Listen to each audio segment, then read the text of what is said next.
right, folks, welcome to Metalvani. Vitek here with my good buddy Bharat as well as Øystein from Borknagar. How you doing, man? I'm doing very good. Yeah, you must be excited that after almost a long gap of 4 years, a new album is coming out, Winter Thrice. Excitement, sort of nervousness that what's gonna happen because the album is just, a month and a half left. Well, yeah, excited definitely, and also very satisfied. I mean, we were very happy with the album and turned out really good. So yeah, it's really counting days now. I'm really, excited to get the album out and people to listen it really. So yeah. That sounds good. And of course, the new single is already out, and I'm sure you would have tried to figure out how the response has been from the fans. So, how's it been so far for you? Has it been satisfying that yes, people are digging it? Oh yeah, I mean, I've done quite a lot of interviews already, and the feedback we have got so far is amazing actually, and the few responses we all, or quite a lot actually, we have got quite some response on at least on the single. Um, which is perfectly brilliant. I mean, what can I say? It's overwhelming. So can't complain. That's wonderful. And like before we actually get into the album, it's some sort of a thing I want to know about the album. That what exactly does this term Winter Thrice convey? What meaning basically does it have in perspective with the album? Well, we usually have a little bit of cryptic titles. We are not a very kind of preaching band in the terms that we want to say something very specific. It's more like you have layers, have different meanings. But first and foremost, it has a reference point to Northern mythology. Right. And according to Northern mythology, you have the three continuously. Winters is like the sign from nature that the end is near, kind of thing. It's like a doomsday myth or whatever. So it's quite dark, really, in many ways. But it's not really about being engaged in political things or all the horrible things that are happening in the world. It's more like on a personal level, I would say.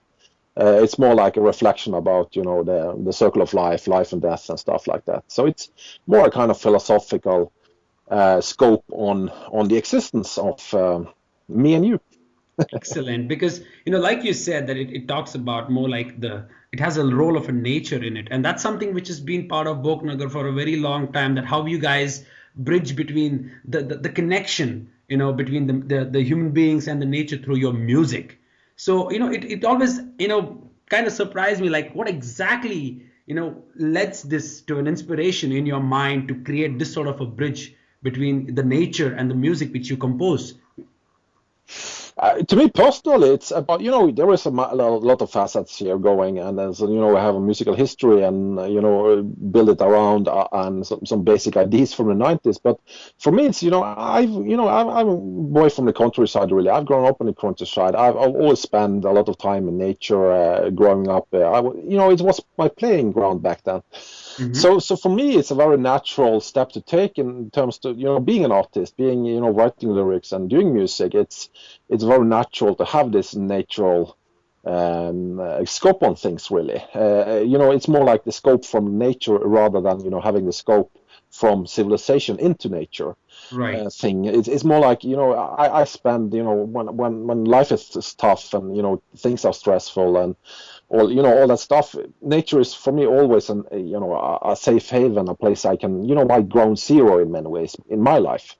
So that's that feeling, that power of nature in a sense is something I want to project in my music, and I think that I don't really strive for too much. I basically just want to do music and do my art in a way. But if I want to project something towards a listener, it's basically the beauty and the magic of reality and the magic of nature. Nature is not just a place of where you can find oil, gold, and wood for your houses. It's also a place where you can find peace and energy and clear your mind in a way. So it's basically a source of inspiration for you. Probably I would imagine you going through the woods in the morning, going for a walk and collect all the ideas from it in order to write music. Oh yeah. In my perspective, it's like life in general is the inspiration.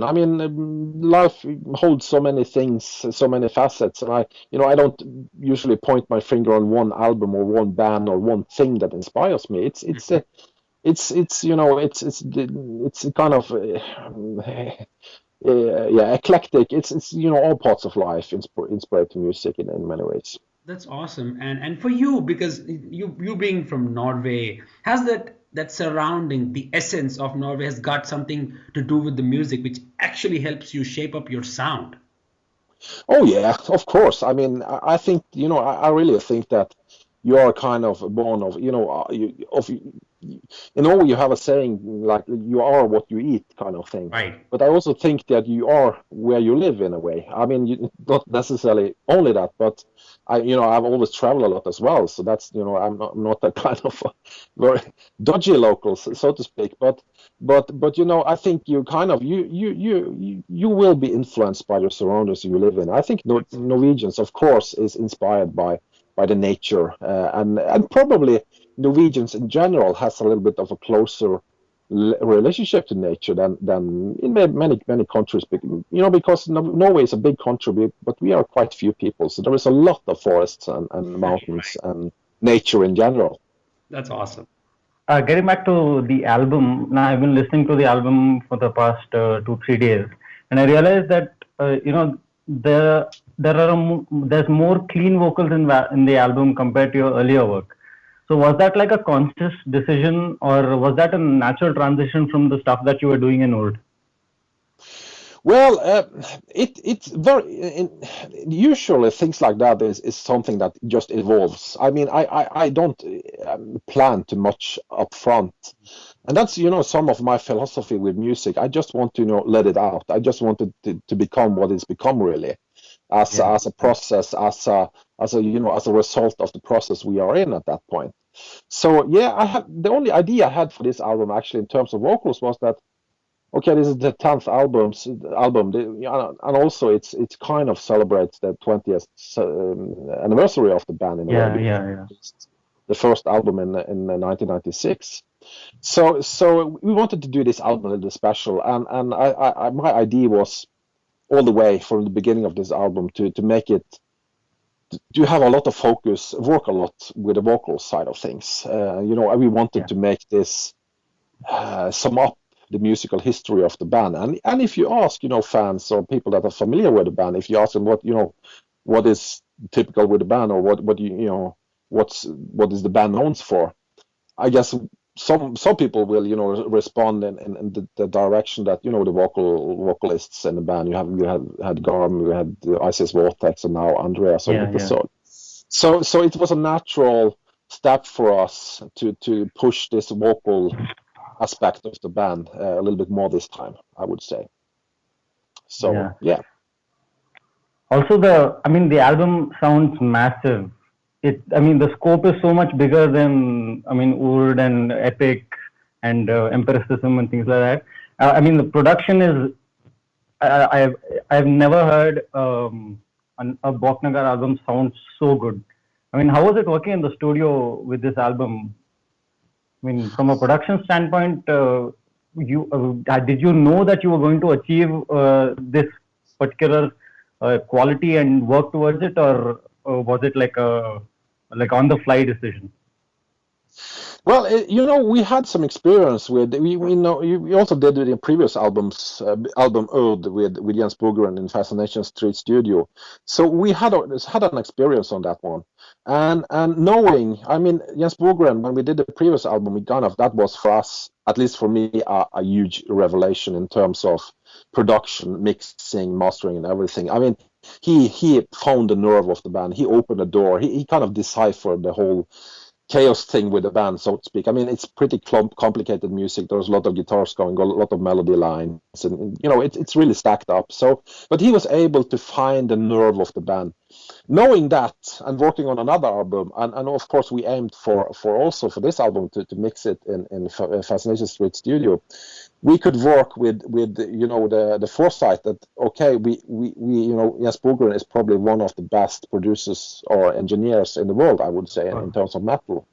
Knowing that, of course, opened up the possibilities. We could work more towards the goal aim in a more real way, honest way in a way. I don't know how to really put it, but we learned a lot during the process of the previous album, and we achieved a lot from this experience on the production of the new album.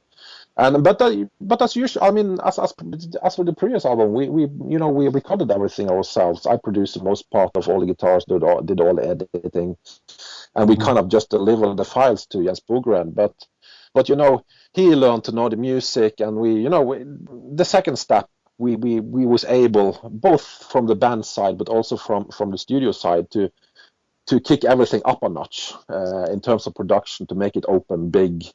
And all that stuff. So indeed, I think we succeed in matching the production and the whole flavor, attitude, feeling of the new album is kind of maximized from the previous one in a way.